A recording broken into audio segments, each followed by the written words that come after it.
gentlemen, welcome to the Extraordinary Family Life Podcast. We are your hosts, Greg and Rachel Denning. And today's topic is going to be spicy and fun and good to talk about. Maybe a couple of painful parts. I'm just anticipating some... All personal growth requires some pain. Exactly. Personal growth, family growth, marriage growth requires some discomfort. Yes. Because unless I'm willing to improve, I am stuck at my current outcomes. Well, I have a reminder that goes off, I think, every day on my phone that says, nothing gets better until I do. Ooh, that's absolutely 100% true in your marriage. Yep. Nothing in your marriage gets better until you get better. Now, that at first you're like, no, it's not me, it's my spouse. And if my wife would be better, my marriage would be better. And while that is true, we're not discounting that. Yes, if your wife got better, your marriage would also be better, or husband, vice versa. But since we cannot control what other people do, really the only thing we can do is get better, even if what that means is getting better at influencing and persuading your spouse. Yes. So, the true saying is we can't change other people. And that's true. But by changing I change other people. And you can have more influence on other people. Like there is a way to learn diplomacy. Like you can become a diplomat in your own marriage and with your kids. And when you do that, you actually gain more influence, persuasion, all those things in a positive, tactful way that doesn't break down relationships, but actually can build the relationships. And bring about change. Exactly. So though it's true you can't change people, it's also true you can change people. And the most effective way to do that is to change yourself. And here I want to walk this through a little bit because I think it's critical for our conversation. If I fundamentally change myself as a man, it's an action that will have a reaction. It can't not. Mm-hmm. You will have to make choices of how you're going to engage with me as a different person. Mm-hmm. So let's say for the 23 years of our marriage, I did things a certain way. And then I just say, you know what? I'm done. I'm done doing that. I'm going to do it this way. Mm-hmm. And I change. Now, that's true, good or bad, however I make a change. Yeah. But let's say in this case, I change for the better. Now, you're used to the old way. You have it deeply ingrained in your head and your psyche, your neural connections. Like, this is how Greg is. This is how he does things. But I show up different. And then I do it again. And consistently. And now you're like, he doesn't do that anymore. You have to change. Because it forces me, in this scenario you're playing out, to habitual responses because you've now created a pattern interrupt. We were in a pattern. You did this. I did that. There's almost no thinking involved. It's all reactionary. Right. But as soon as you change that pattern, as soon as you break that drama triangle, now I can't respond in the normal ways because the normal is gone. Even though your subconscious psyche will attempt it. Yeah. It's like, I'm going to do that. Like, wait a minute.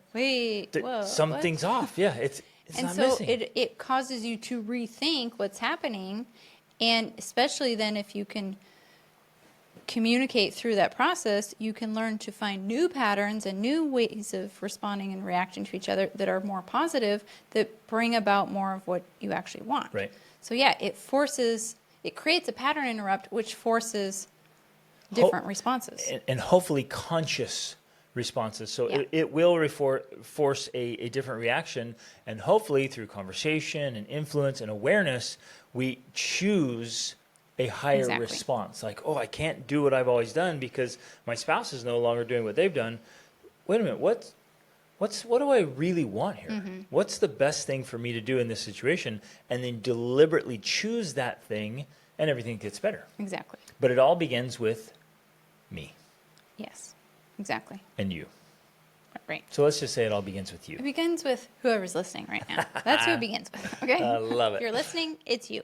So several podcast episodes ago, we were talking about marriage, and we offered an invitation of like, hey, if there's things about your spouse or your marriage that you would like to change, things that just aren't fulfilling or you're not satisfied with. That are bothering you. Share. And we got several great responses. Mm-hmm. We've had one that we got a while ago, but we've just been holding on to it for the right time. Well, we got and one. Today's the day. Yeah, it was interesting because we got one from a woman saying, basically, she had listened to our other podcasts about sex and different things, and she was having more sex with her husband because she realized that that's important to women. But now was saying, To women and men.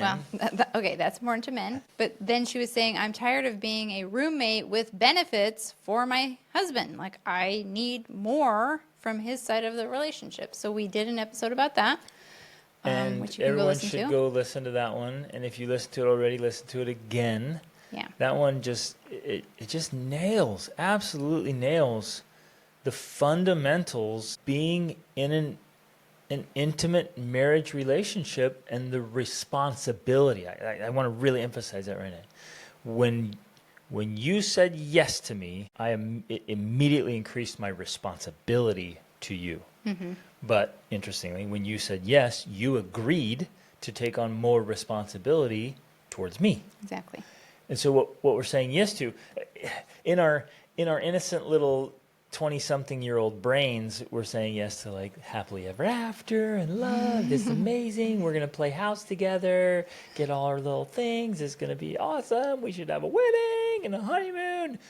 But what we're really saying yes to is I commit to more responsibility. Yeah. Individual responsibility.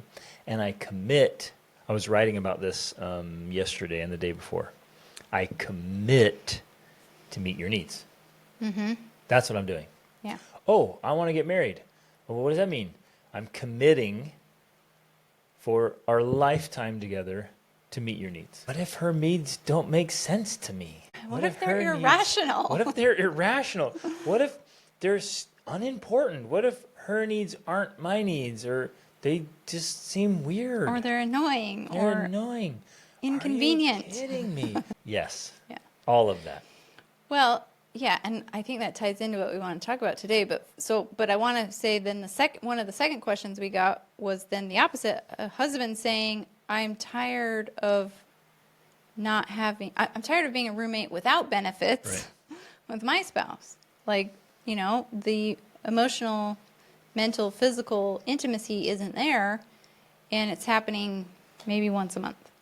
Specifically, the physical intimacy. And the wording I thought is good. Yeah, I was just... He said, my wife shows little or no physical affection except about once a month.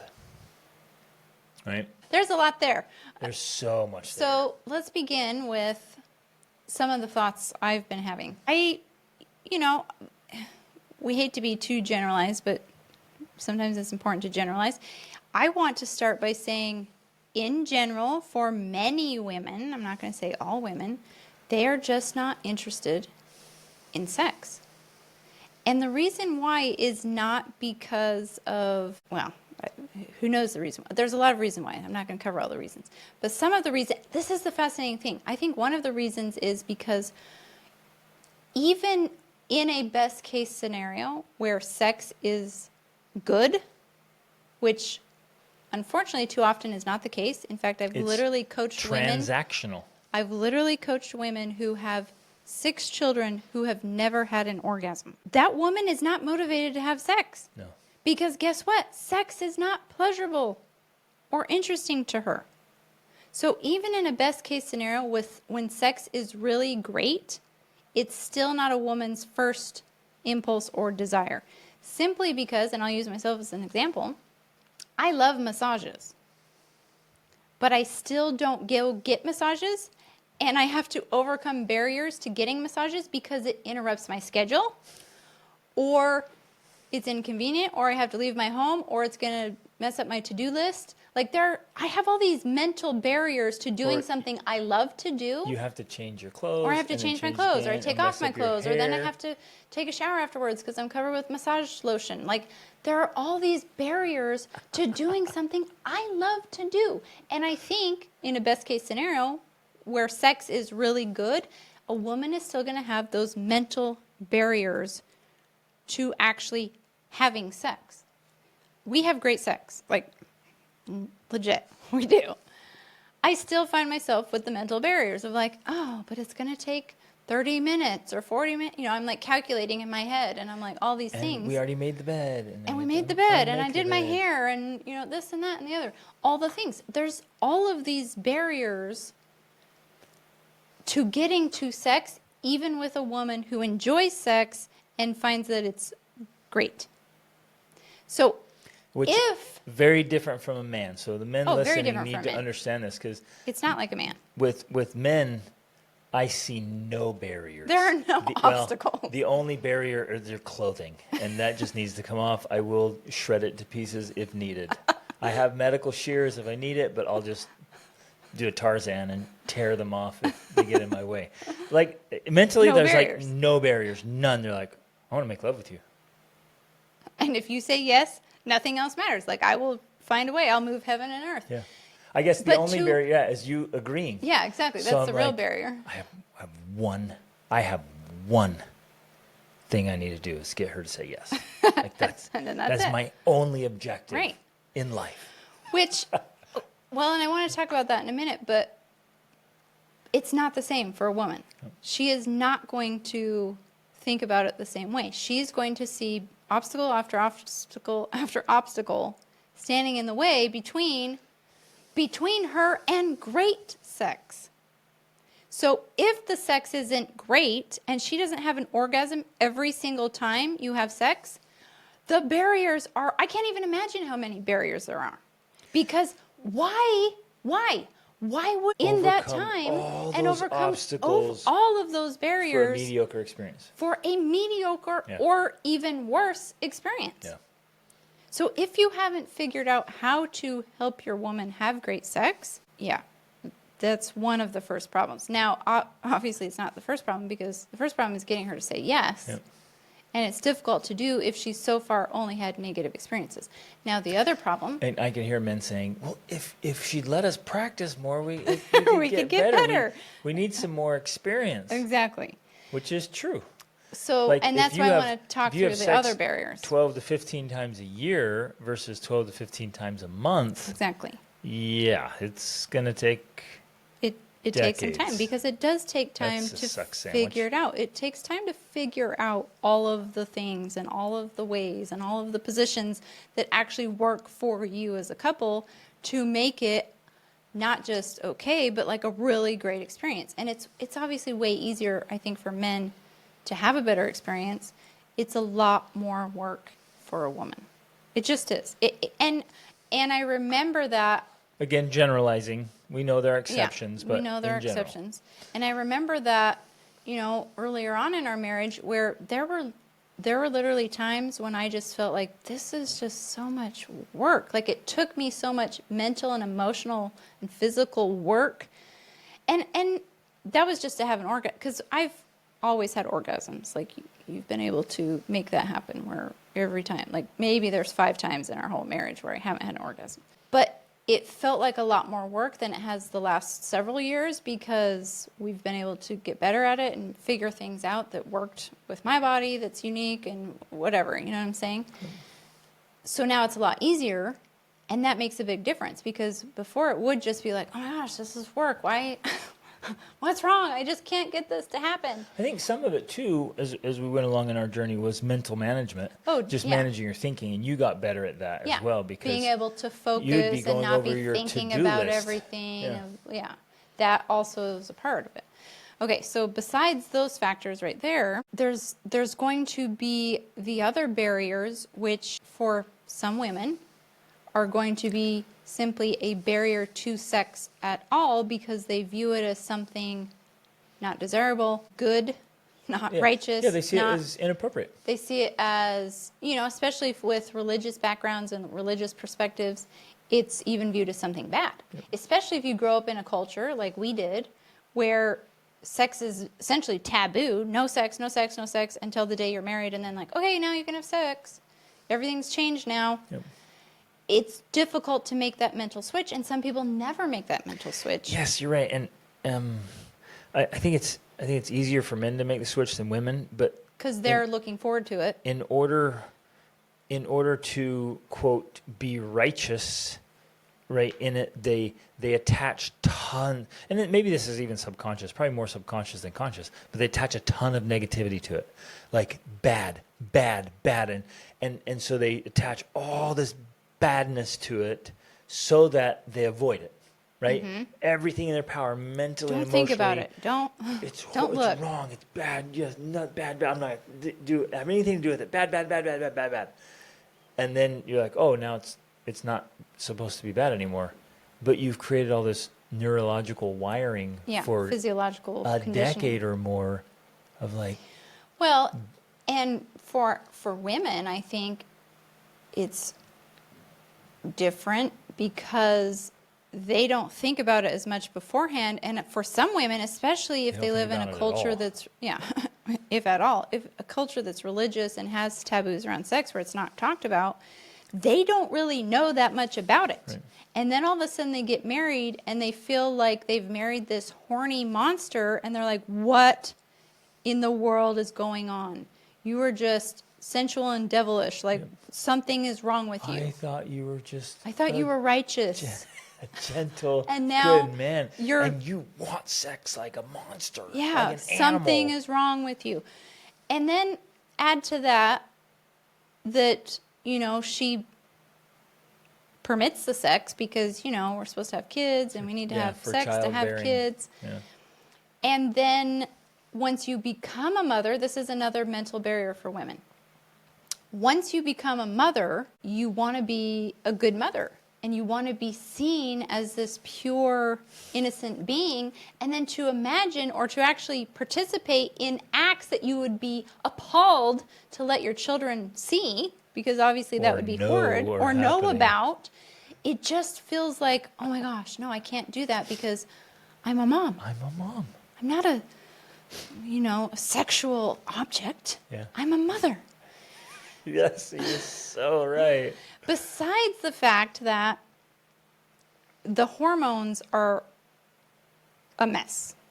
And any woman who has had multiple children, and I'm speaking from experience because we adopted our first and then I had 6 children after that. You're not sleeping, you're pregnant, you're nursing. Literally, my hormones were not normal for decades. And then I didn't know that until after we finished having our last child, and I was able to finally start sleeping through the night once she slept through the night, and then I was able to sleep through the night, and my hormones went back to normal, and I was like, oh my regulates, gosh, yeah. I am a completely different person. I am not the same person I was for all those years. And so sex now becomes a totally different thing because I'm not crazy from hormonal swings, and I can actually engage and embrace in this sexual side of me that before that just was not even on my radar at all, right? So there's a lot of factors that go into play here with the simple statement of my wife is not physically affectionate. There's a lot there to unpack. Besides, the other thing, I have lots of thoughts, is not even to mention potential, I don't know, I know this is a factor, potential history of sexual abuse or sexual perversions or total misunderstanding of sex and what it's like and what it's for and what it's about and what it can be like. Or unfortunately, all the associations with all the sexual perversion in the world. Yeah. It doesn't take long to realize that there are a lot of absolute sickos and horrible, horrible things happening all over the world all the time around sex. Pornography it and could child trafficking. Right, all that. And prostitution and cheating, adultery. On So and on in and on. a case so like that, much evil around sex. It's easy to simply make this blanket statement of well, sex is bad because it causes all of these problems in the world by men who are driven by their sex drive. So the best thing we can do as a couple is to help you eliminate your sex drive so that you're a holier person. Yep. And let's practice celibacy and just be roommates. And I remember that. And because of all the factors I discussed of the hormones and the sleeplessness and the exhaustion and being a mom and trying to be pure, and I remember, and I've talked about it before, everybody knows, but there was a time when I literally had the thought I would be fine if we never had sex again. right?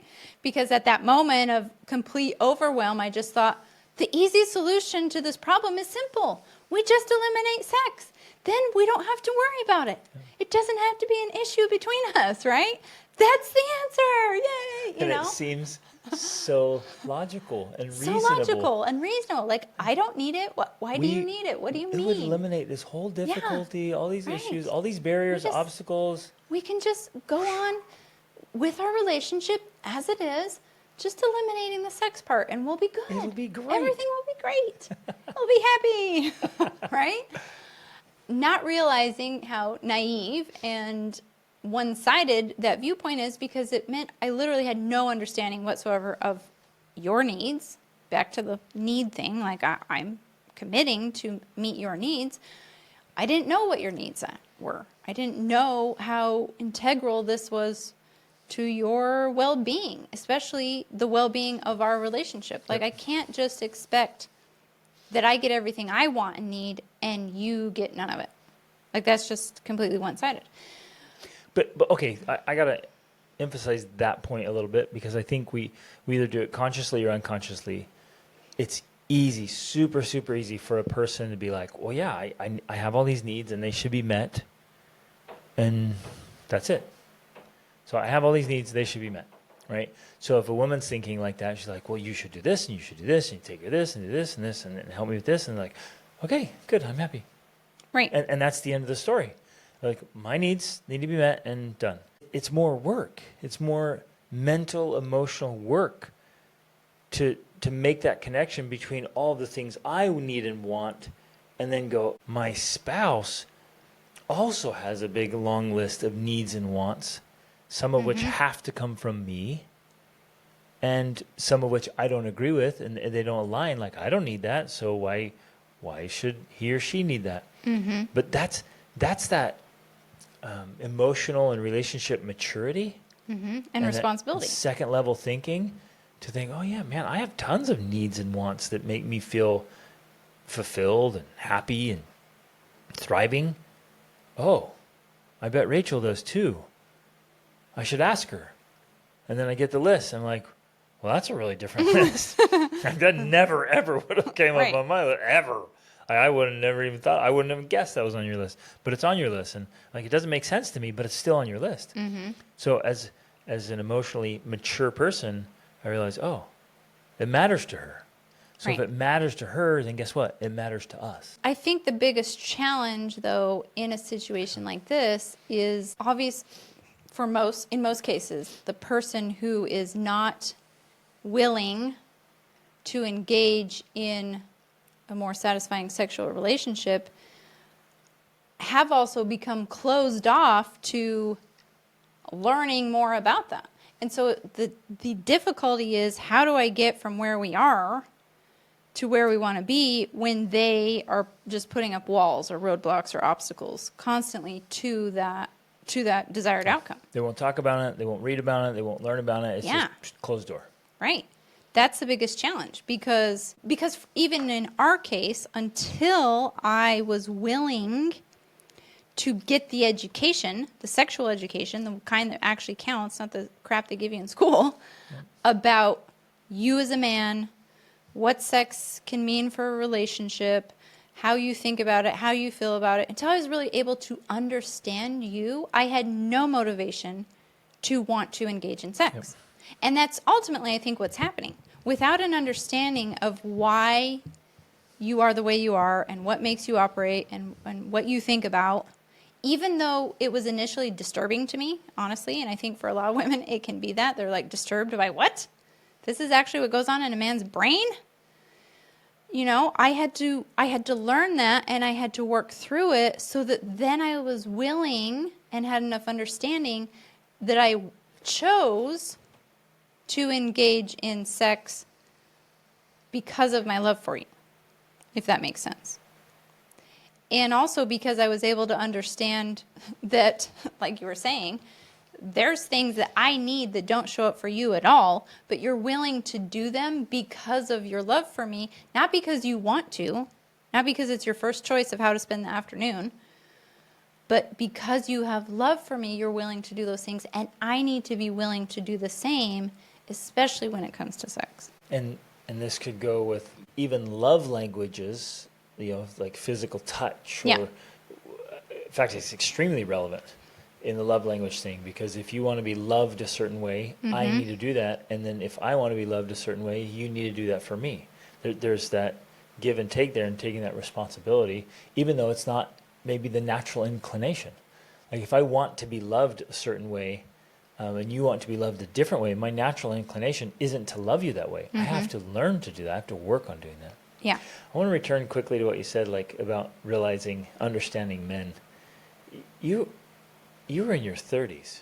Oh, I had children. I had multiple children. I don't know. I mean, I don't know what to do about that. Women need to understand how men think. And men need to understand how women think. Well, some men don't even understand how they think.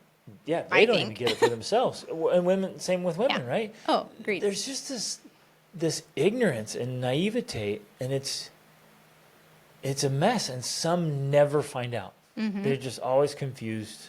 They never figure it out for themselves or for the opposite sex. But I think, just a little tangent here, I think it is absolutely imperative that we teach our sons and our daughters these things long before they get married. So decades before they're in their 30s wrestling with this. Yeah, when you're in your 30s and you just have this shocking awareness of like, wait, my husband? what? My husband, his brain works like this? What? Like, and that needs that awareness. If we tactfully teach our sons and our daughters, I mean, not too soon, but maybe in their late teens, then they don't go into life or marriage clueless and naive. Right. And I think that is very often what's happening in cases like this, where there is, and it's no fault per se of anybody's, it's just the way our culture is, Like, it's not talked about, it's not explained, it's not understood, it's not modeled, it's not discussed. So we just go into relationships clueless to the opposite sex and how they think and operate, and then we tend to equate it, especially, I think especially in a case like this, especially with the religious background that we had, you're taught to equate this sexual drive, the way the man brain works, with evil or wickedness or sensualness or devilishness or whatever, like all of those things. That's just how we equate it. In fact, I've heard women say, God gave you that sex drive so you could learn to overcome it. And I just think, no, that's the stupidest thing ever. He gave the sex drive so that a man would be driven and drawn to a woman. So one, he'll stay in the relationship, because otherwise I think men would just take off. Oh, they'd be out. If there was no sex drive, even you'd be like, babe, I'm going to climb Mount Everest. I'll be back in a few years. Like, if you didn't have that sex drive to keep you close, you would be out exploring the world. Yeah. I'll send postcards. I'm Yeah, gone. you would. Because, and this isn't to make it shallow, because I think in a woman's mind, she thinks, oh, that's so shallow. Yeah, so he should just be there because he physical wants to, like, carnal. talk to me and, Right. like, hang out Exactly. and do chores for me and my to-do list. No, that is not what he cares about.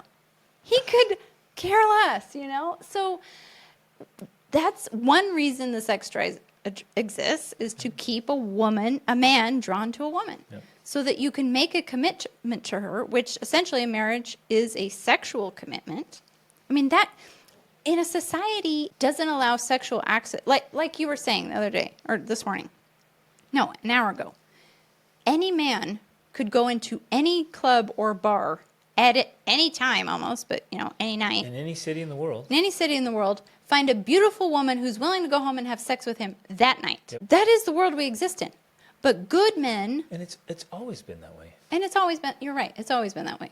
And yet the irony, the insane irony, a couple Who's committed gets to each other. married, they commit to each other to live their whole lives together and maybe into eternity, and they don't touch each other. They don't have sex Yeah. for weeks or months at a time.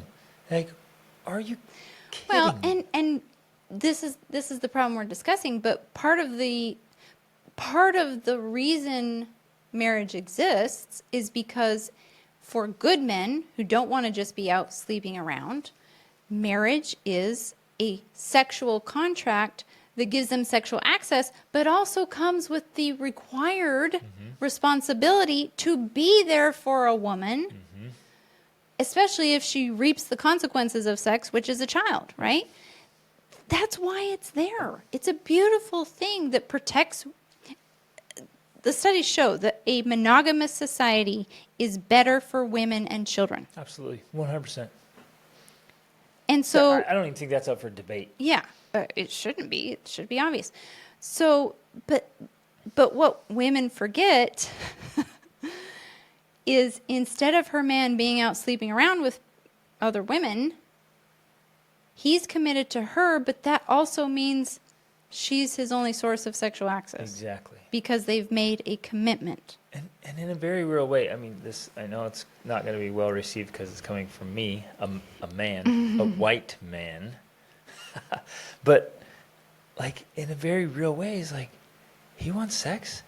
I'm going to gladly give him sex whenever he wants it because he's here. Yeah. He's committed.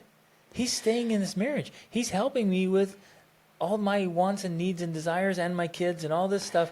And he's not. But he's not helping me, Greg. He's like another child that I have to clean up after. Yeah, there's that was the rant from the last one, and it's worth revisiting today. Is that sexual access is earned, 100% Yeah, is absolutely. earned, Right. And we can get to that, but I think your point is valid here. It's like, well, too many women. He committed to be monogamous. He committed to be faithful. And how do you reward him sexually? Once a month out of obligation. And it's such a sensitive subject for so many women because, first of all, they don't understand the whole thing. Second, there are too many men in the world that take advantage of these rights and privileges or whatever you want to call it, and who aren't faithful. And who aren't, they're not fulfilling their duties, right? So that plays into it. But then they also they want to have the roommate type relationship without the sex because it's not as important for them, women. Okay, yeah. It's not as important for them. They just think, why can't I just have that without the other? And that's where, to me, I began to understand that, well, I'm like, well, that's not fair. That's totally one-sided. It's like, yeah, why don't you do everything for me that you do, but without any benefit on your side? Right.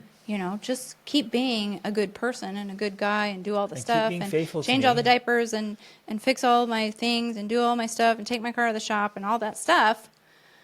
And keep being faithful to me, but without the sex. Like, you'll just have to make do. You just have to learn how to control yourself, Greg. Yep. That's the problem. Stop being attracted to my body. Stop being attracted to me. Stop looking at me. Stop touching me. Yeah, just leave me alone and do all the stuff anyways. It's a very one-sided viewpoint. It's not recognizing that both individuals in the relationship are important, both have value, and both have needs that need to be met. And it's our job to find how to, in a healthy way, in no way are we promoting any sort of toxic behavior here. And if there is toxicity in your relationship, it needs to be stopped. There needs to be boundaries. There needs to be appropriateness. Yeah. But in an appropriate, beautiful way, it works out great. You fulfill my needs, I fulfilled yours, everybody's happy. Yep. And healthy. Yep. And so much better off than you are without that. Exactly. Reciprocal relationship. And resisting it, fighting it, ignoring it, doesn't fix it.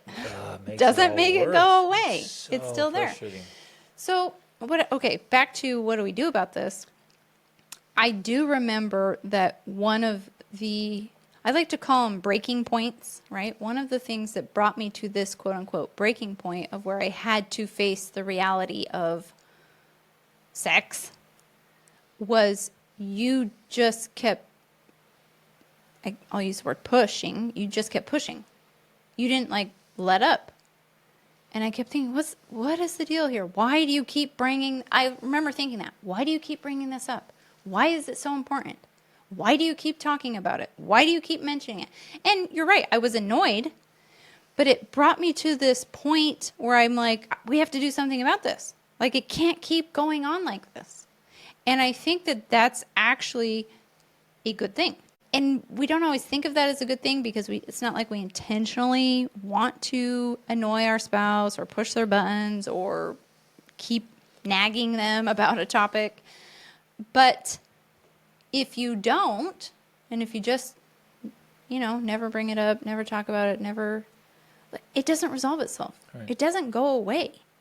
You have to find a way to communicate to your spouse why it matters so much. Even if you have to approach it from 100 different viewpoints, and I don't remember the specifics of how you explained things to me, but I do remember you saying things to me like, this matters to me. This is how I connect with you. This is how I feel loved by you. This is how I feel important and that I matter, whatever, all of these different things. And it's how, whenever I think about how much I love you, yeah, I'm naturally drawn to want to make love to you. Exactly. Like, sex is like this fulfillment of your love in a way. Yeah, and one expression of it, but it's the most like intense one. It's very emotional. Mm-hmm. It's all love. So it's easy to think it's just physical. It's easy to think that it's especially shallow. Because in the world it has become that very much. Right. Like, there's plenty of guys out there who it is. I think it goes that way because it either goes to porn or masturbation or prostitutes or just hooking up with girls at the club or whatever. It goes that way and becomes shallow because those people lack deep connection. Mm-hmm. I wholeheartedly believe that. Right. If men and women had better relationships and deeper connection, they wouldn't be out doing those things. Well, and at the risk of sounding prudish or super old-fashioned, if women were not so eager to give sexual access without it having been earned. Yes. And I don't think they're eager. I think maybe they're desperate. Or just, I don't know. I mean, there's a lot that goes into these ideas. Sometimes it's just the feeling like, well, this is freedom. This is my right. This is what I get to do if I want. Like, I have rights and privileges, and I can sleep with people if I want, just like men can, without realizing that the emotional and mental cost is greater for women than it is for men. And I think they know that. Like, we were listening to a new playlist this morning on iTunes while we were working out, and this popular song popped up. And I actually wrote down this phrase because I was like, what a stupid life philosophy. What a dumb way to make decisions. And they're just singing that as a popular song. And it was the same message again and again and again. I might hate myself tomorrow, but let's get together tonight. Right? Exactly. And I was like, there's this super popular song saying, I'm going to hate myself tomorrow, but oh well, let's just go through with it tonight. Yeah. And I don't think that most women are eager to do it. Right. I think they're longing for attention. They're longing for love. And some handsome guy, even a not so handsome guy, but a smooth talker, he says the right things. Well, makes the I just promises. sent you that reel. Yeah. And some podcaster, but he was interviewing a friend of his, or asking a friend of his, a friend that goes to the club all the time and is hooking up with girls every night, Sometimes multiple times a night. Yeah. And this guy said to him, what do I do? To keep What my do I teach daughters. my daughters so that they never end up being with a guy like you? Yep. And he said, well, tell them that you love them. Yep. Because most of these women out here, all I have to do is tell them nice, sweet things, and that's all it takes. And they feel cherished. They feel adored. The other interesting So statistic... they're keying in. Predators are preying on women who have daddy issues, who didn't have the love and affection, who don't have strong, good relationships. Yeah. Who've never been with a man who will actually cherish them and love them and be with them and care for them. Mm-hmm. It's crazy. Forgot my thing now. Oh, sorry. That's what I get for interrupting. But anyways, it's happening because there's a lack of good quality relationships. Well, it's happening because there are issues in the relationship on both sides, Yep. on men and women. Like, just like we talked about. But it's not all the woman's fault. Obviously, there's also problems on the side of the men. 100%. I guess, to me, I want this huge flashing neon sign so that everybody notices the irony. Mm-hmm. These committed, good, married couples saying, I'm going to be with you for life. We're going to raise a family together. And they rarely have sex. Mm-hmm. I mean, they're doing the right thing in the right way. And then when a man has sex, so wait a second, let me explain further. This is if she has sex with someone she's not in love with. So she goes to the club, she hooks up with someone, she has feelings of love and dopamine with the person that she has sex with, even though beforehand she didn't have those feelings necessarily for it. So it's a biochemical, it's biology here, physiology. So Physiology. It's a biochemical alteration in her, this feeling of love. Yes. Where a man, if he has sex with someone he does not love, it increases his testosterone levels, not his feelings of love. So often women will hook up thinking that that's going to then open the door to their heart. Like, oh, if we sleep together, then maybe he'll love me. When it shows that that's not what happens. Right. It actually increases his testosterone, which makes him to then want to be more promiscuous and sexual, but not out of love, just out of sex. Yep. Whereas if he has sex with someone he does love, it produces feelings of love. Exactly. So for a man, it's very different. Yep. They have to love you first and then have sex with you, and then it increases the feelings of love. Where if he just goes out and has sex, it's just increasing testosterone. Yep. But for the women, they're the ones suffering. They're the ones who are then feeling feelings of love and not having it reciprocated because, it's just a hookup. So, anyways, yeah, I don't know. The irony is real. The best sex in the world should be in committed marriages. Yeah. With kids. And I think it can be. That's like the ultimate flex, man. You got you're married, you're in for the long haul, you got kids, you got dogs, you got animals, you got your property, you're eating steaks every day and having phenomenal sex.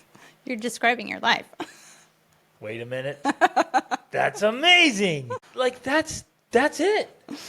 Okay, But it kills me when I committed to this woman, we're in this long haul, and they're like, dude.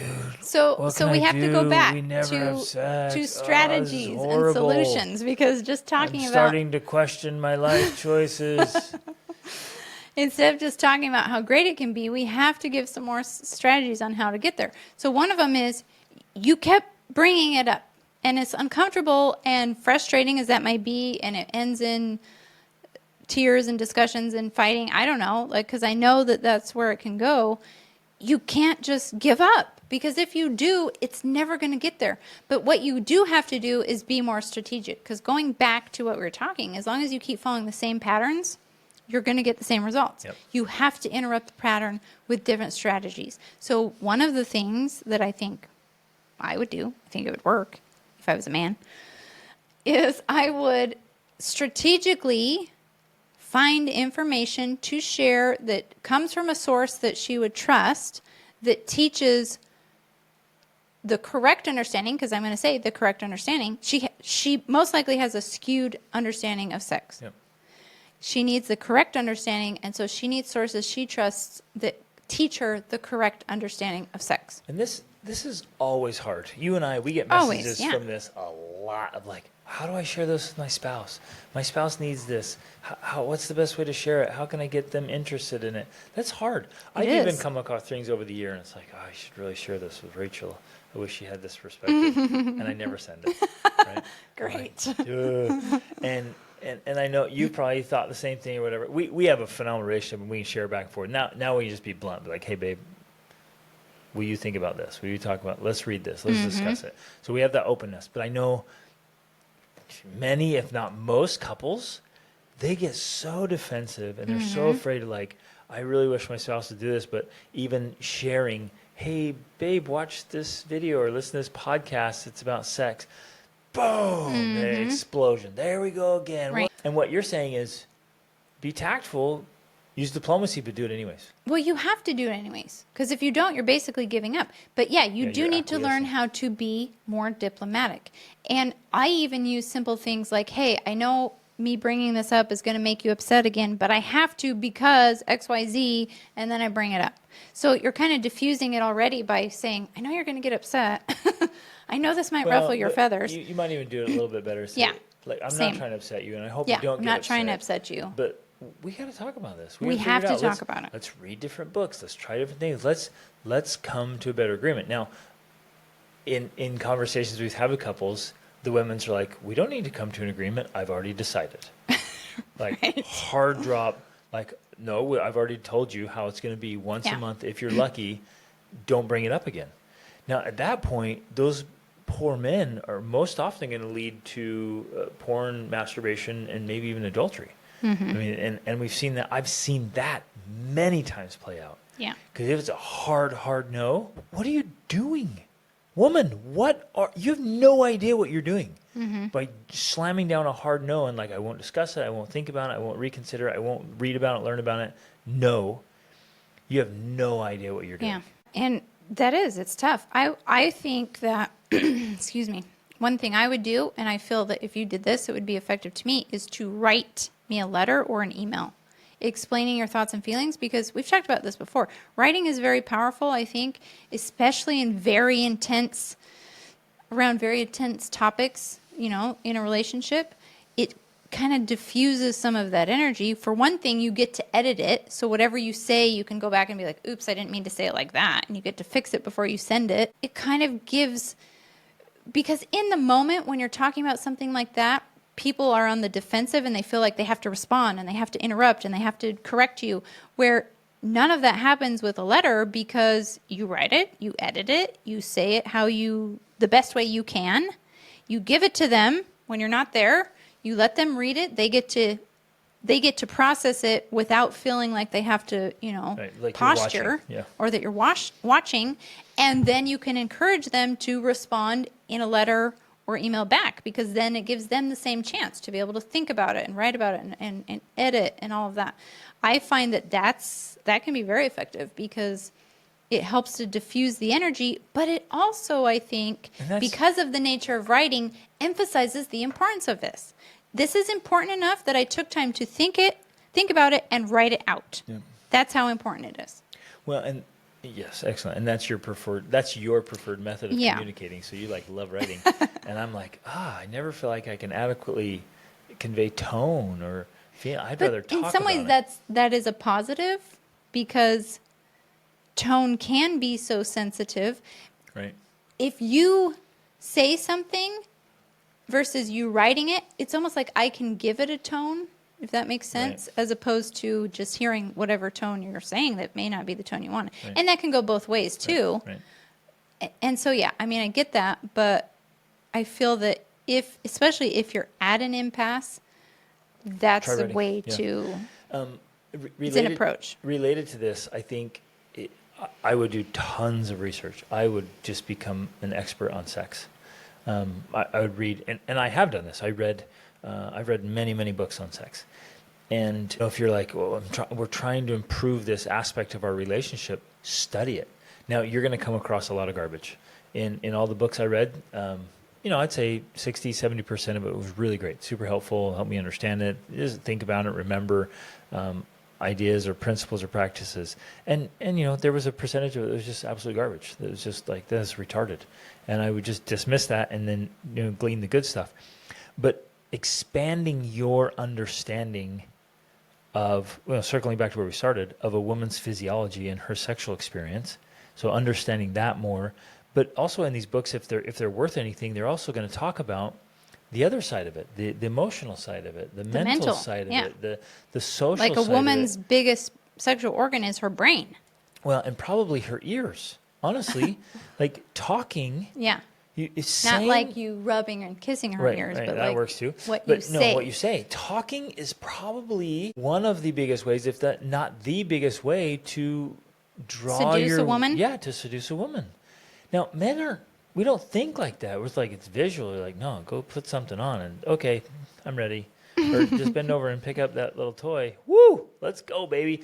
So we don't think like that, but we have to think differently. Like, if I say nice things and I do the things that count And not on just say nice things just to say them, it's like not say empty. things you mean. Yeah, you can tell it. So I got to be sincere, but I'm saying things and doing the things that matter to her. Like I hear with couples we work with, like one of the sexiest thing to a woman is when her husband plays with the kids, gives them time and attention. But one of the clients was said that recently. It's like, if when my husband comes home from work and plays with our children, like, that's sexy. He doesn't think that. He's clueless. He has no idea, like how she's what's on her scoreboard. And so, all this to say that there's a lot of ways to earn it. And I think fundamentally, for me, I just settled years ago. I'm like, when I started to understand this, I'm like, yes, we have a sexual contract in our marriage. And I don't want to be misunderstood here, but sex inside a marriage is a privilege and might even say a right, but it's not like entitlement, right? It has to be earned.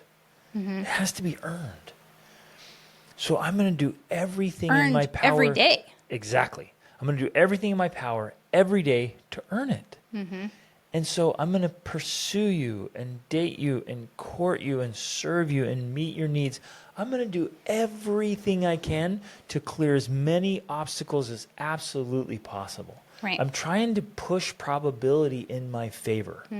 But if I'm resentful or lazy or clueless or naive, distant or connected mean, or staring at your phone or working too much, working too little. I mean, yeah, the list, there's a lot of big factors. list. It's a big list. And a woman's scoreboard is very, very different from a man's scoreboard. So if I feel like I'm scoring points, but it's on my scoreboard, she's like, no, you're still at a 0. You're like, are you kidding me? I have like 47,000 points over here. It's like, you're a 0. In fact, now you're negative. Exactly. Like, what's on your scoreboard? And she gives you this list, this infinite list that it was impossible. It's an impossible list. I'll never do it all. And then you try and you're like, you give your best effort and you knock off the top 5. And she's like, well, yeah, now there's a new top 5. Gosh, it never ends. And I accepted that and embraced that. Like, oh, well, I married a woman. Exactly, not a man. I did not marry a man. I did not get a roommate. I married a woman. And guess what comes with that? High expectations. This never-ending list of expectations and changing scores. Exactly. Like, oh, I just scored. No, I changed that. Well, no, that's how you told me to score a point was do this. Like, yeah, but now the rules have changed. It's infuriating. Like, you change the rules of the game and how to score points mid-game. Like, no, now the goals at the other side after you do cartwheels. You're like, gosh. But you just do it, right? And so you figure it out. And so I'm going through life, and I'm not doing this in a shallow way of like, I'm going to check all these boxes so I have sex. I realize, if we want to have a great relationship. If I ever want to have sex, I just need to. I just got to do this. But no, if I want to have an extraordinary marriage that includes great sex, well, here's my formula. Here's my requirements, the homework. prerequisites, the whatever. Here's the strategy. Here's the recipe to great sex with a woman. Yeah. Oh, wow. I got to do all this stuff. So, gentlemen, get to work. Get to work. Start with your body. Get in great condition, right? And I hear all these men, well, no, my wife says that, the physical doesn't matter. And, she's not that shallow. She doesn't care about my body. Yeah, right. And even with guys I worked with, they get in better shape and they're like, my wife said it didn't matter, but man, she's noticing that I look well. She keeps saying, wow, you look great. Like, yeah, exactly. So blow right past that. Get in great shape, earn lots of money, engage with the kids. I mean, on and on and on. Like, help out, do the stuff. You got to do all the things. Well, it's making me think of this. I just lost. You lost it again? So if it comes back. It was important. It was important. Yeah. It'll come back. So again, the main message here is earn it, study it, do everything you can in your power. If you're sitting here saying, I've done everything, I've tried everything, I did all that. Oh, go Okay, it makes me think of, we were talking about this earlier, how one of the reasons why people aren't having sex is because they can't get to that point of even physical touching. Yeah.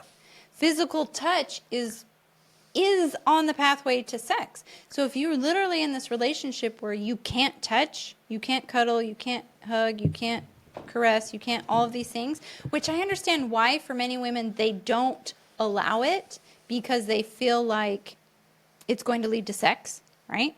Great. Well, but that's another one of the barriers. I mean, I used to be the same way. I'm like, oh, I can't let Greg hug me and kiss me because then he'll expect sex later, right? That never goes away. I know that. I know that. I'm just sharing that for those who don't. Right.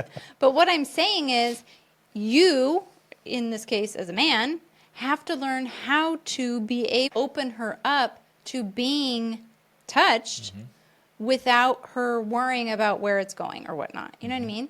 So you have to, it's almost like you have to have this ongoing, I guess we can call it foreplay, of saying the right things and the right words and the right this and that and the other, so that she will hold your hand. Like those to me are indicators. Like you're on the right path if she'll let you hold your hand and if she'll let you sit by her and all of these things. Now, and if it ever gets to the point where she's like, oh, it's, sex, then just be like, no, it's fine. We're just going to hold hands. We're just going to, let her know, even though. Lie through your teeth. Lie to her face. No, we're fine. Are you We're kidding just me? gonna I hold wasn't hands. even thinking. How dare you suggest that I was thinking of sex? It doesn't even cross But my you know It what, hasn't though? crossed my mind since our wedding night. And do you know what, though? To be honest, we have a lot of that in our relationship, that playfulness even. Yeah. Like, we will totally joke about it in that way. I'll be like, are you trying to put some moves on? I No. was like, are you kidding me? I am focused on one thing, and that's not you. Right. And we'll be very playful about it that way, both Knowing knowing full well what really the is only on thing his I mind. ever think about. But like we're able to talk about it and make it playful instead of serious. And yes, of course, we haven't had sex for a month. Of course, that's what I want. Like blah blah. Blah. It's just like no, of course not. I wouldn't do that. Like And you make it again. You're changing the patterns. You're making it more of a fun, positive thing instead of all. It goes back to the. What's that word? The conditioning, the neuroassociative conditioning. Yeah. It goes back to that. If the neuroassociative conditioning is sex is negative, then anytime you get near that, there's automatic responses of So you have to learn how to change that strategically with increased non-sexual touch. Yep. So As difficult as that might be for you. change all Like, the responses. Give some massages, give some back rubs, give some foot rubs. Do as much non-sexual touch as possible because as long as you're touching. You know who you're talking to? I know, You but can you say know what I'm things saying? like that since you're a woman. Like, if you stick your little toe over and accidentally touch my leg, I'm like, that was sexual. You're like, just rub my feet. It's non-sexual. I'm like, are you kidding me? If I rub your feet, I'm like, I want to make love to Okay, you. but from her perspective, she never has to know any of that right away. Just She keep can all view that to it yourself. as completely non-sexual, and that's a plus. So, I guess what I'm saying, in this, you have to be strategic. You have to approach this like you're planning for. You're playing war. the long game.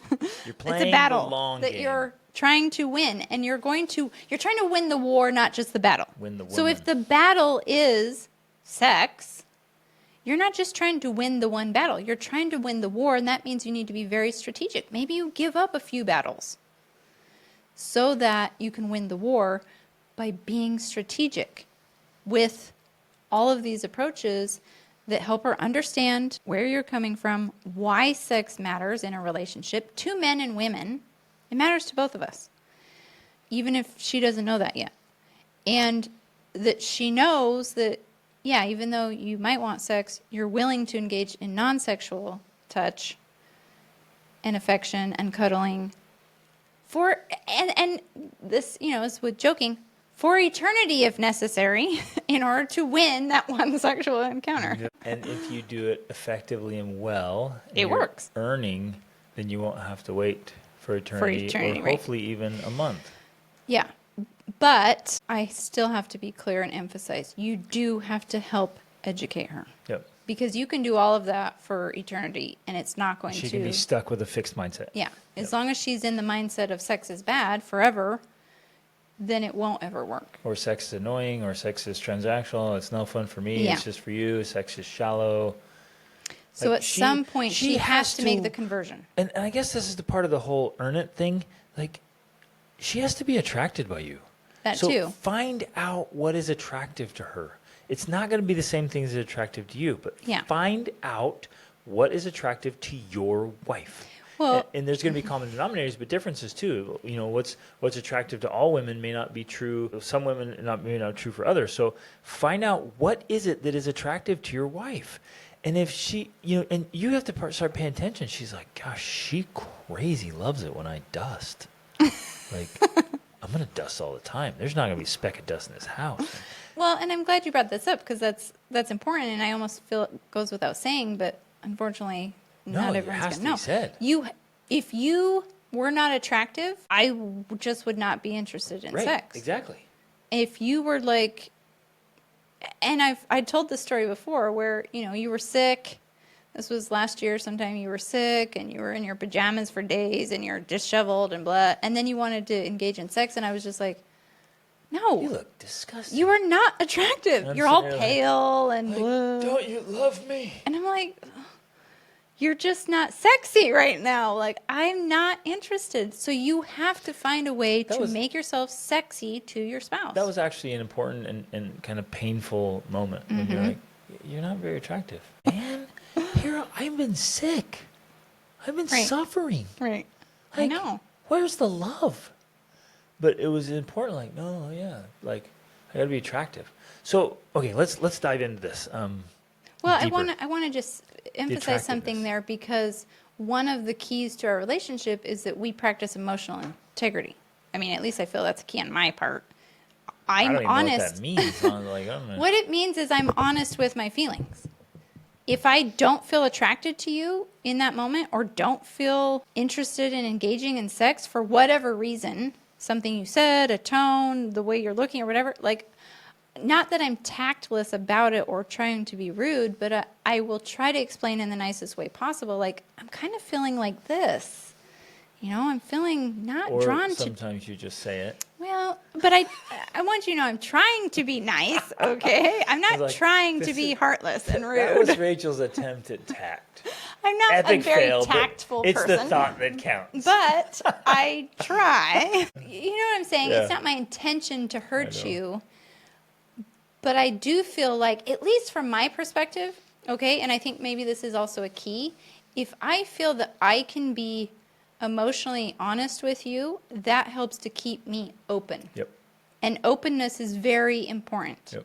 Openness is the key to sexuality. Yes. A woman has to be open to open herself physically to you. Rach, this is huge, gigantic. Because That's one why of I the brought most, it up. one of the most, of course you did. One of the most common things that you and I come across is a spouse quietly resenting Yes. the other, and Well- it's quiet, and they're so annoyed by this behavior that's been going on since they got married or for years, and they're so bothered, and they talk to us about it, they reach out to others, but they never talk to their spouse about Right. it. So there's no openness there. Yeah. There's no emotional honesty. That's- Because it's like, that's infuriating. Like, hey, I can't even stand you, but that's never expressed. Exactly. Right. And I think that is a contributing factor to women who are closed sexually. It's that they are filled with all of these emotions of resentment and frustration. Like, tight, tight, tight. They're tightening down, literally. That makes So sense. how can Yeah. they open Yep.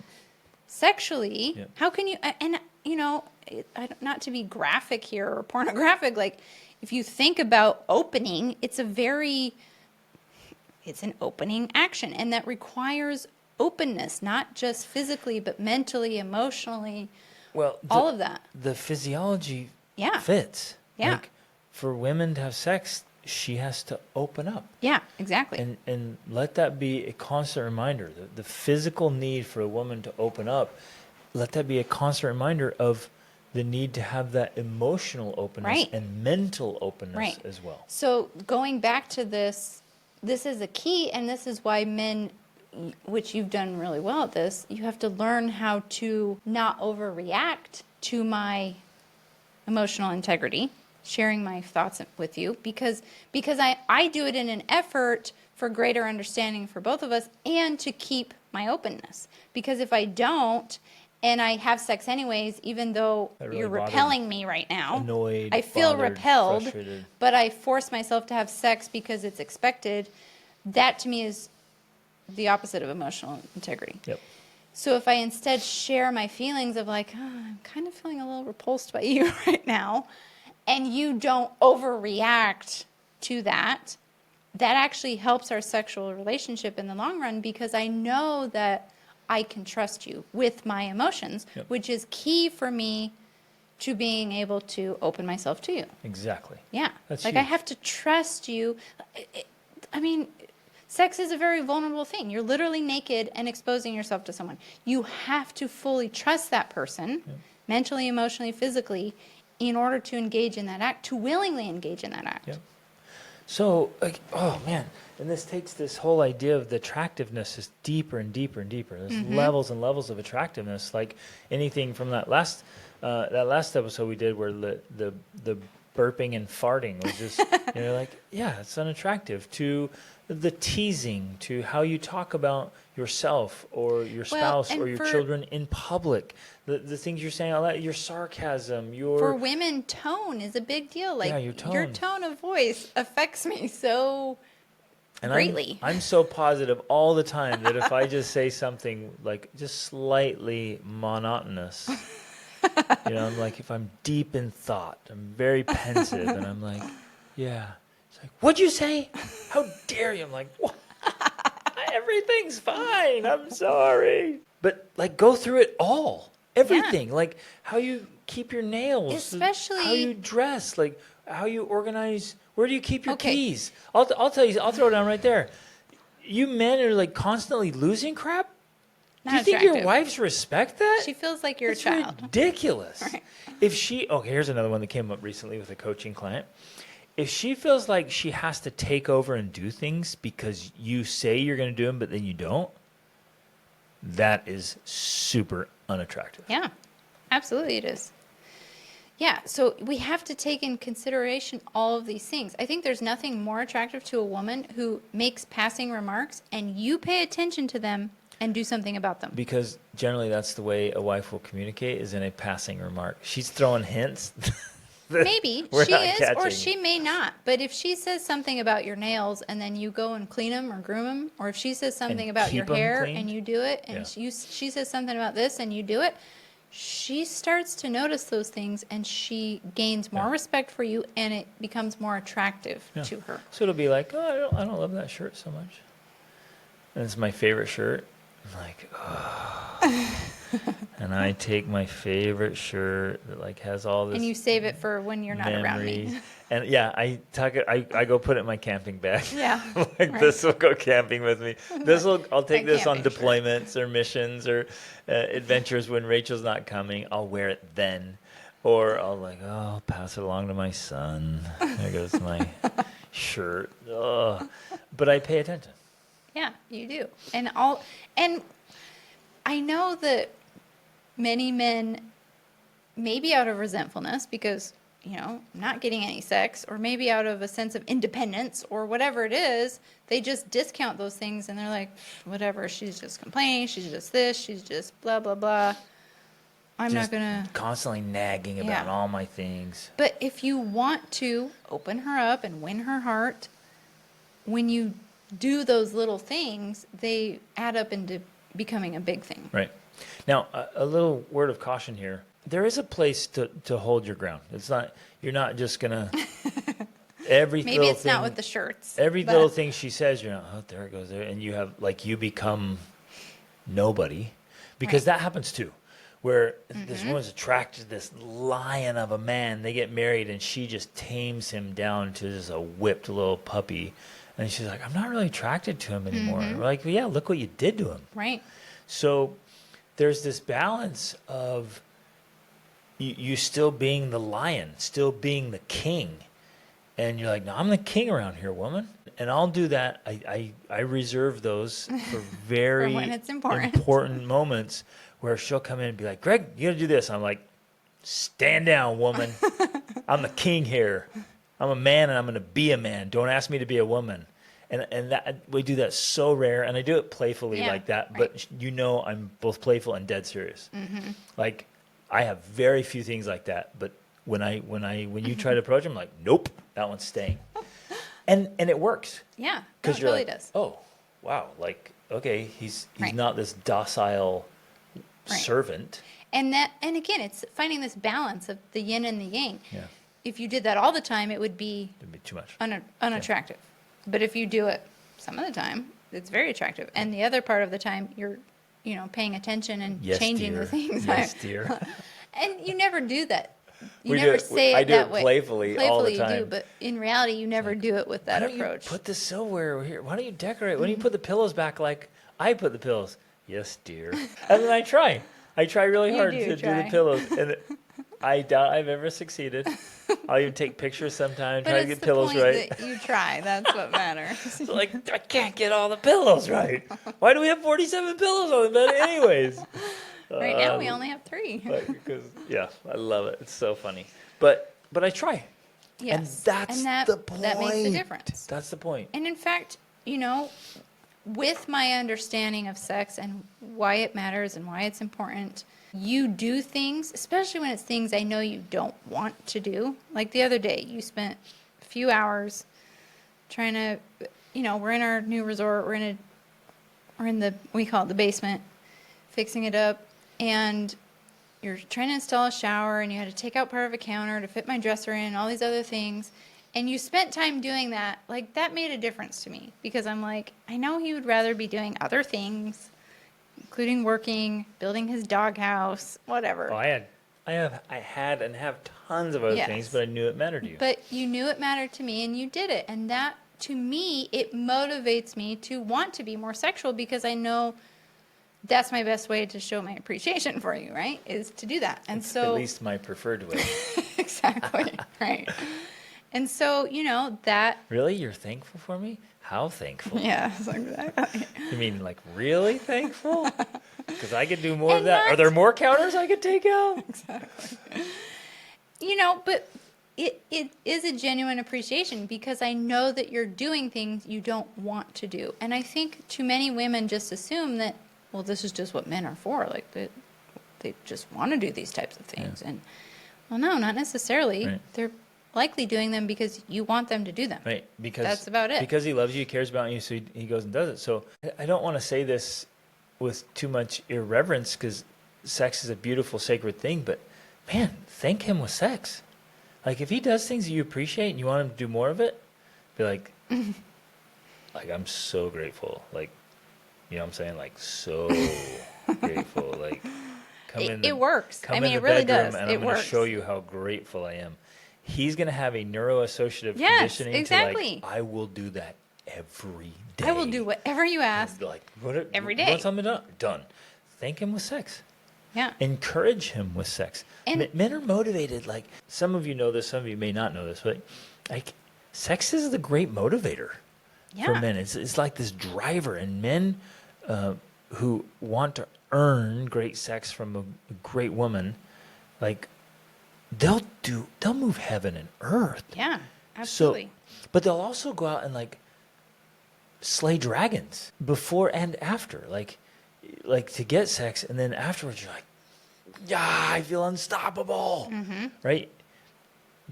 It's a powerful part of a man's psyche. Yeah. Exactly. It's good. So I think there was another thing I was going to address. Oh, well, I did want to talk about just a minute, because, we've been talking a lot about men's sexual drive and interest. But because I have taken this journey of learning about sex and understanding it and understanding your viewpoints and your drive, and then as a result, engaging in more sex, I've also come to learn how important it is for me as well, even though like I said, there was a point in my life where I thought, well, this is totally unimportant. I don't even need this in my life. Like it's just an interruption. It's just an inconvenience. I've learned that it's actually the opposite. And in fact, there's a whole other level of well-being and health and vitality, and we could even tie it in metaphysically to the law of attraction, to like all kinds of things. Like sex is important for women, and I've started to notice that I think I am more irritable and more frustrated and all of these things when I don't go without sex for a few days. No, when you do go without, you're when more, or when you don't have it. What? You did a double negative We're really there. confusing. Yeah. So when I go without sex for Yes, I'll just say it right. like that. When I go without sex for a few days. you become more irritable. Yeah. Yeah. Where So it's in the past I would have never equated that with sexual frustration because it wasn't on my radar. Right. But I've begun to notice that, yeah, I think it's actually connected to that, especially because if you It's a learn thing. how to have good orgasms, like there's a lot of positive chemicals being released into your body, Yep. like serious amounts. I mean, I think, what did they say? I mean, besides sex, the only other thing that gives you bigger highs is like cocaine or something. Well, no, it was meth. But Yeah. it was off the charts. But I mean, an orgasm is probably the biggest biochemical release Yeah, of positive. that, in a good, healthy way Positive that human chemicals. beings have. Yeah, exactly. So it's like you can begin to use it strategically for self-care, for well-being, because if you think about it, you don't want to be in stress mode. You don't want to have the cortisol flowing through your veins. You don't want to be in fight or flight mode. You don't want to be in angry mode. So if you're spending most of your time in those states, that's actually very damaging to your body overall. Yep. Like it's contributing to all kinds of problems, disease included. So the more you can have positive chemicals in your body, positive emotions, the better off you are. And sex is one of the best ways to do that, create that. I think that's phenomenal. What Yeah. if more wives and moms start seeking sex as self-care? Yeah, exactly. And giving them I this promise hit. your husband will agree. Yeah, he will be He'll be like, supportive. okay, I will. But approach him like, hey, babe, I want to have an amazing orgasm. Yes. That's the ask. Not like, hey, let's go have sex. Because he might go in and be like, ooh, this is for me. And have sex. And he walks away and you're like, eh. Yeah. Say, Exactly. I need some self-care. Wink, wink. And I want to have an amazing orgasm. Right. And he'll be like, well, tell me exactly Tell what me you where. want. Yeah, tell me how, and let's go have some self-care for you. Right. I promise he'll agree. So that's profound and important.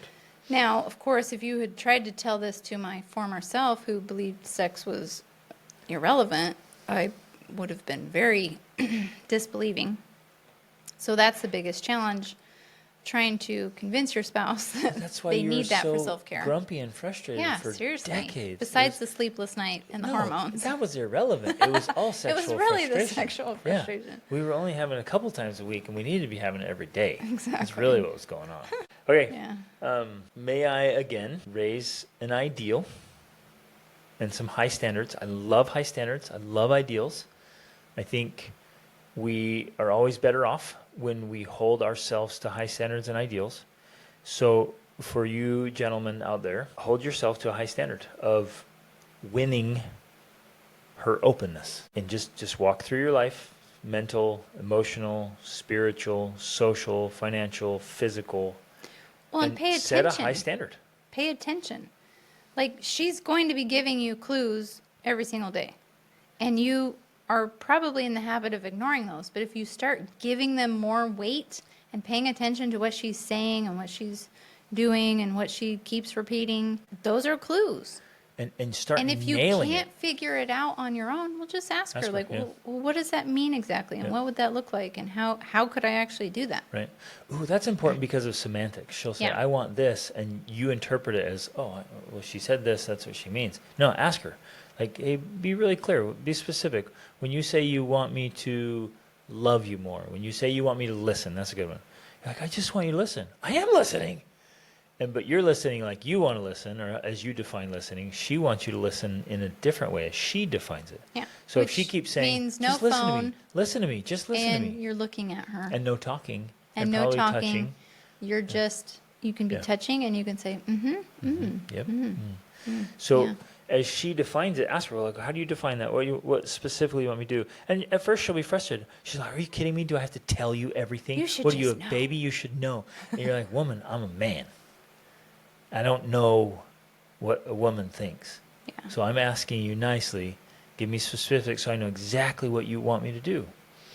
Well, I just want you to take me on a good date. Okay, you have to tell me what a good date is to you. Because my good date would be You should different know than what a your good date. You're like, good date for me is like, we just go in the bedroom and that's a good date. And she's like, no. Okay, perfect. What does that mean to you? Like, and get the details and then show up. Mm-hmm. And if you start doing it so well to where she doesn't have to mention it anymore, I promise she'll come up with something else to mention.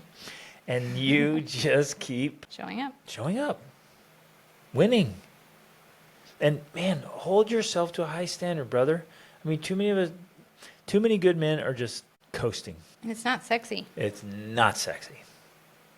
If you're just drifting along, you're doing the bare minimum. If your intent is to be a good guy and a good husband and a good dad, that's just another word. That's a nice word for mediocre. And it's not enough. So, and after a while, being just good will be unattractive. yeah. I was reminded of one more thing that I think we have to address because I think this is critical. And that cycle of a woman, which obviously most people think is, once a month, Yeah. she has her period. But in reality, which you did a podcast episode about it, interviewing Dr. Flynn. Flynn. Patrick Flynn, yeah. So good. In reality, a woman's hormones change every single week. Yep. So, in many ways, she's a different woman every single week. In fact, this is actually one of the things I've thought Ha of. ha ha! Yeah. You married 4 women. And that's not even counting when just she's one. pregnant. Yeah, that doesn't even she's count. then. breastfeeding, that's One of the things I did think of when this question came up is there is 1 week out of that month when women are more, like, if they were interested in sex, that's the week it would be. And I Which is probably I don't what's remember all happening. maybe exactly what's happening in this case. You're just getting it once a month, and Because it's that that's- 1 week where she's feeling She's amorous. more, well, and maybe she's not even feeling amorous, but she's feeling a little more inclined because, Because of we her could equate it biochemistry. in a way to a dog being in heat or something. Like it's Yep. that period when, okay, I'm open, I'm receptive to sexuality. Yep. So that's something else to take into consideration. Because the more you become aware of that, the more you are able to understand and work with it. Because what I wanted to emphasize here, back to this idea of like, I'm the man and I'm going to put down some boundaries. Some weeks of that month, that needs to happen more than others. Because I have found that in my more emotional weeks, which is generally right before I start my period, if I were in charge, things would be a mess. Like, we would be making all sorts of decisions and doing things that we should not be doing simply because Exactly. the world is collapsing and I'm deciding what we're going to do based off my hormonal state. Yep. So sometimes what I need most during that week is my man To be to remind strong. me, Yeah. hey, no, everything is fine. Everything is good. Yeah, you're upset right now, but you know what? And of course, we're to the point where we can just say that. It's because you're starting your period in 5 days. That's why. Where that used to bother me, you'd be like, well, no, it has nothing to do with that. I can see clearly right now. I am completely Everything's irrational falling right apart. now, Now I know, no, I'm not. And it's helpful for you to remind me. So if you can get to that point, or you can at least be aware as a man to know, you know what? No, it's okay. She's just in this phase. I track my period on an app. I mean, If it's you were- helpful to be aware if you it's were coming. really going after it, as a man, you'd want to know too. You'd want to have that same app. Like I get a notification, period starting in 5 days. So I'm like, okay, I know what's coming. So that way and then you'll notice maybe the 4 phases, and you realize, well, so I know with Rachel, that week before her period, she's going to say a lot of things that she doesn't really mean. And she's going to see through a dark lens. Yeah. Like that week, everything is like, it's not going to work out. Right. We've ruined our children. Just all right, whatever. She's not going to see clearly or with optimism. And this used to bother me. I didn't like this about myself. I didn't like this about women. But when I have this understanding, I just feel like it's so much more grounding, because I used to feel ungrounded. Like during that week, I just thought, I didn't think it was hormonal. I just thought chaos. Our life is really falling apart. Yeah. Things are really bad right now. Like it was literally I was catastrophizing our situation, not understanding that it was hormonal. Right. Now with that understanding, when it starts to happen, I'm like, oh, yeah, it's okay. Everything's fine.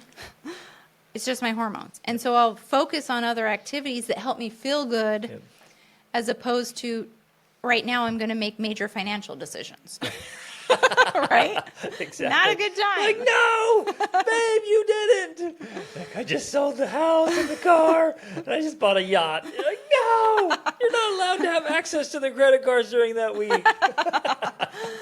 Oh, it's so funny. Okay, this brings up a really important point, though, that a lot of it is biochemistry.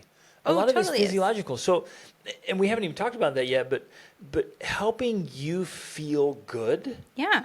All month long, depending on where, I guess, regardless of where you are in your 4 swings or phases, helping you feel good helps you feel good. Right. And so it's releasing endorphins and dopamine and serotonin. So this all comes back. It's so complex. Everything is involved. Everything affects everything. How you're eating is affecting, and this, you listener, you and your spouse, it's affecting you. Some women have a low sexual drive because their diet sucks. They're not getting enough red meat. I'll tell you that. They're just off. So eat better. And it's going to change. Like food and libido are directly connected. Yeah. And this is true for men too. Yes, exactly. Many men have a low sex drive because of belly fat and not getting caffeine enough testosterone and seed oils and sugars. All that just wrecks libido and health and drive, right? So it's true for both of you. So eat better. Sleep better. Sleep is directly connected to libido. Yeah. So you guys have horrible sleep schedules, and you're staying up late. You're on blue screens. You're staring at your phones. You're on social media all the time. And then you're eating garbage, and you're like, I'm just not interested in sex. Well, yeah, no wonder. Your body's not even functioning like a healthy human body. Right. So get good food. Get good sleep. Move your body. Exercise. Like exercise is a gigantic libido booster. Like go move, and you're gonna be like, dang, I feel sexy. I feel good. Yeah. Well, and I want to add, because this is for women especially, doesn't necessarily come up on the radar of men, my environment is going to directly affect my sex drive. Yep. In fact, just this week, one of the reasons you were working on all those things is because my sex drive was affected. Yep. We had, if you guys have been listening, we recently purchased this place. We have an apartment upstairs. We're renting it out for the summer here in Portugal because we can make buku bank. We're staying in the quote-unquote basement and remodeling it in the process. And things were chaotic in our sleeping space. So that affects my sex drive. I don't want to be sexual when I'm annoyed by all of these things. Living in a construction zone. Yeah. And so that affects things. Yeah. If I don't have order, if I don't have some sort of system and niceties, I don't know what other word to use, a level of luxury, I guess, I'm not going to be interested in sex. Yep. It's not even on my radar because these things are in the way. Yep. Such a great reminder for men. We're like, I don't care. I'll just move this stuff around anywhere. Yeah. We're like outside or in the sand, the field, and the truck. Like I don't care. I don't care. But yeah, when you have luxury. Oh, luxury is a major turn on. Holy like a luxury hotel. Yes.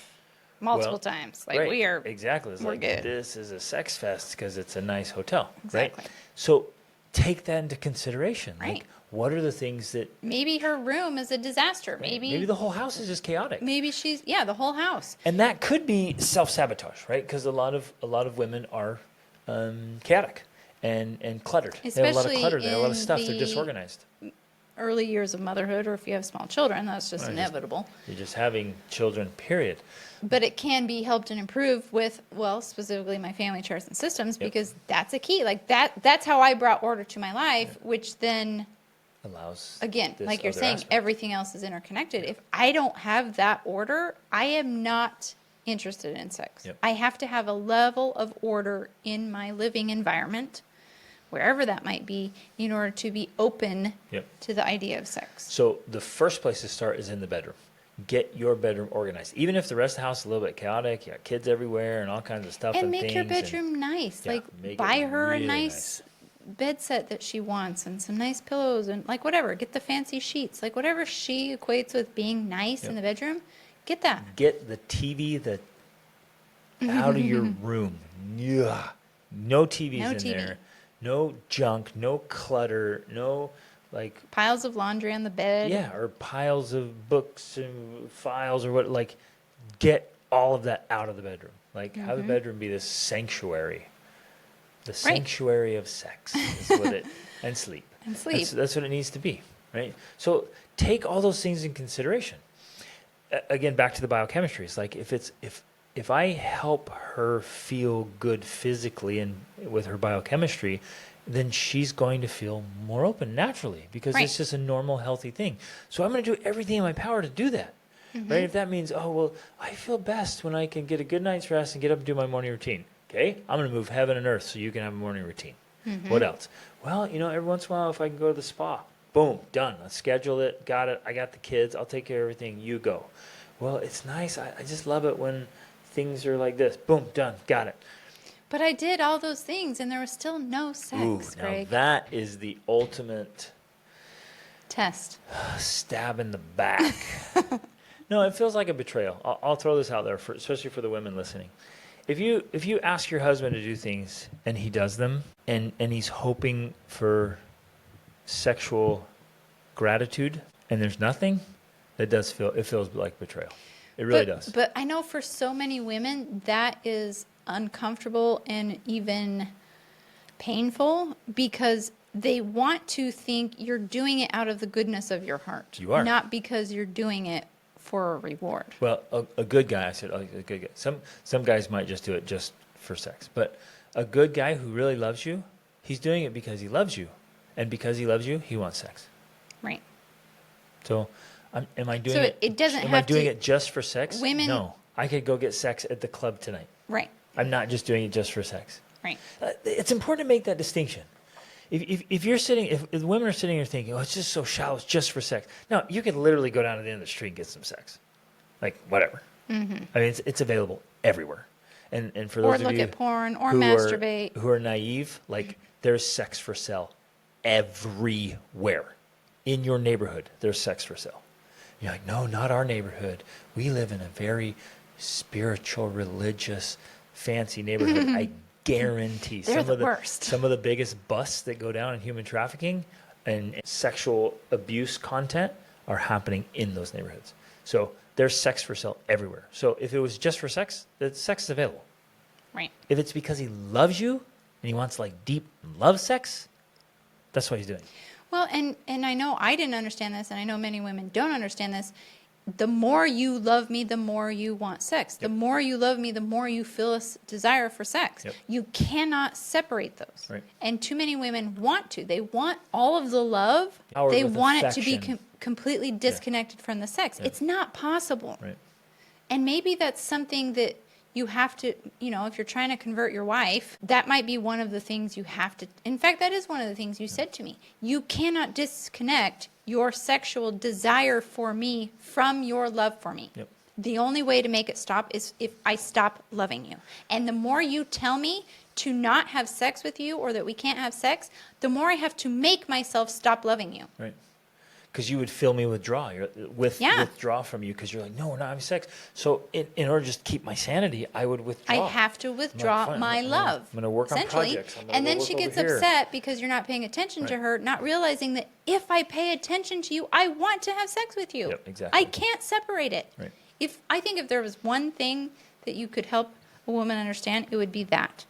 Because she wants you to love you, but she needs to know it is directly connected to a sexual desire. Yep. You can't separate the two. My attention and affection comes in connection. It's the package deal. With sex. Yep. That's Super key. powerful. Really important. Okay. This is good. Yeah. This is important. If you have other questions, shoot us a message. If you need more tools and resources, you know we have the masterclass for men, the 28-day challenge, group coaching. And both of those meet every single week. We have resources. We have a marriage course, a parenting course. We got classes on sex. Like, the resources are here. Yeah, so they're here. We're here to help. We're here to share. We are genuinely enjoying an extraordinary marriage and an extraordinary family life. And we just want others to enjoy that too. And it's possible. No matter where you're at, it's possible. Make it happen. So love you guys. Thanks for listening. Reach upward.